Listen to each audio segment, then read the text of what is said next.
It happened early Saturday morning.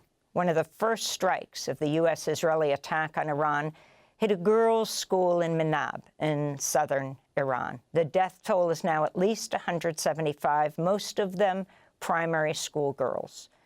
On Tuesday, thousands of people filled the streets of Minab for a mass funeral. The girls' ages range from 7 to 12. Iran's school week runs from Saturday to Thursday. When the missile hit the school on Saturday morning, the girls were in their morning session. After the strike, parents search for their children among the dead.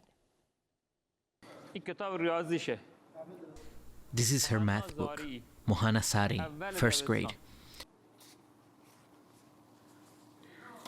This is her folder with her schoolwork, her homework here. What wrong has she done? Her color pencil box is still in her bag.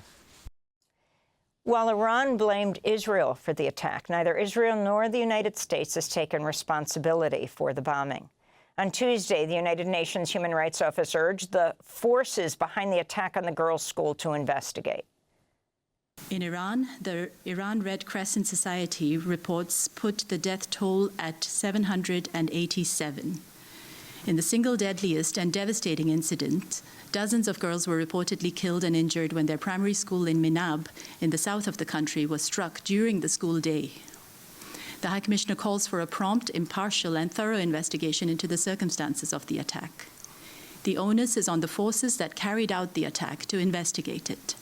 We call on them to make public the findings and to ensure accountability and redress for the victims. For more, we're joined by investigative reporter Nilo Tabrizy.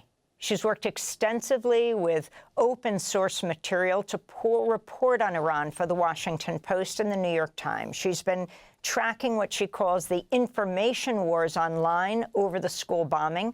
Her recent piece for New Lines magazine is headlined, "Investigation Debunks Claims IRGC Bombed Iranian School."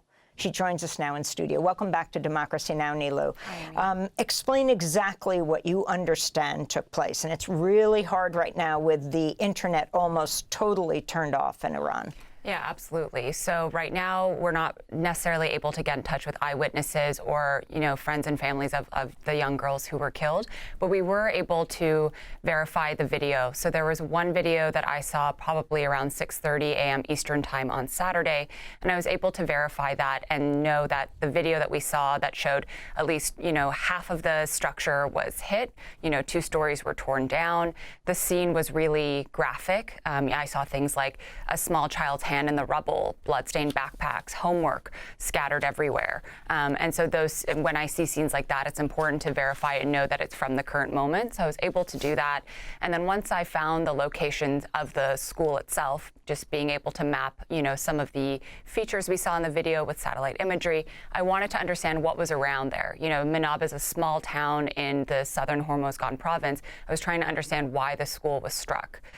What I saw and what many others online saw as well is that it was close to an IRGC Navy barracks. And explain what the IRGC is. The IRGC is the Revolutionary Guard. So there was an IRGC, Navy barracks around there.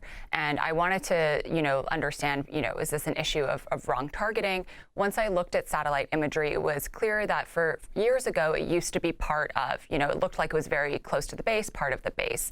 As far back as 2016, it was completely walled off. There was a separation between that school and the IRGC Navy barracks, and as well, the walls of the school were painted with these bright murals. So obviously, if I can see as an open source investigator that as far back as 8 years ago, these brightly colored walls are visible, I know that this is not part of an IRGC base, and so should anybody that's adding this to a target list. You've reported that the pro-Pahlavi monarchy accounts have been spreading a narrative that this was a failed IRGC rocket. And explain what these forces are.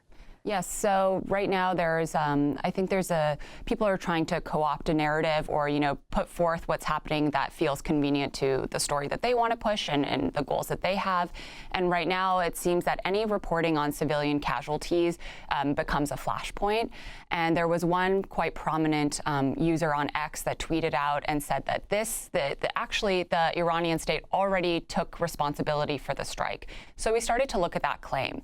The channel that they put forward was not an Iranian state official channel. It was a Telegram channel that's a pro-monarchy channel. So you can understand, okay, where this type of misinformation is starting to spread. Talk about the response on the ground, this mass funeral that took place in Minab, and how the media is covering this around the world. Yeah, I mean, many journalists were quite horrified to see an attack like this, right? The death toll is up to 175 people, many of them young schoolgirls. And right now, I think people are trying to verify imagery of this. So there were some claims saying, oh, this aerial imagery showing, the small graves that were dug comes from, a different image in Pakistan. Well, there's been a lot of great reporting, some by BBC, some by the New York Times, that have verified this aerial imagery and said that, no, indeed, this is of the current moment. This is for these funerals as well. So this is an incident that many of us are looking at because it absolutely demands accountability. And what has the U.S. and Iran said? The U.S. said that it was looking into this incident, and Iran has said this was on the fault of Israel. This is what happens in an air campaign, and we're still trying to figure that out. So as it stands, we need more information. Either we need remnants of the weapons that was used from the scene. We haven't been able to obtain that. Or another visual clue that would be helpful is to see the moment of impact. So if we saw the missile hit, we could maybe look at the angle where it comes from and get more information. So we still don't know exactly who did what. Some of the claims coming out as well, just about the general operation, have said that Israel is mostly responsible for Tehran, Western Iran strikes, and that the southern Iran strikes are being done by the U.S., which is why some reporters have gone to the U.S. and asked for answers. UNESCO says the killing of pupils in a place dedicated to learning constitutes a grave violation of the protection afforded to schools under international humanitarian law. Nilo. Absolutely. I mean, this is not, a school for young girls is absolutely not a viable, nor is it a legal target, especially as we're trying to still understand the aims of this type of operation. It doesn't seem a legitimate target based on the information that we know at all. And it really calls in, it highlights that no matter if there's an air campaign, whether the objectives are understood or not, that civilians will always pay the price in these types of conflicts. And right now, it's the young girls in Minab.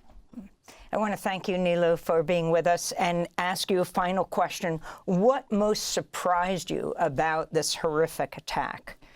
I was surprised to see that people were trying to doubt it immediately or saying that just because there's civilian casualties, that's an Islamic Republic talking point. No, these deaths happened. They're important for us to investigate, and all of us should be interrogating what happened. And can I ask you, you were with the Washington Post. We all know that the Washington Post has gutted its staff, laid off a third of the staff, almost the entire Middle East division. You should be doing this for the Washington Post.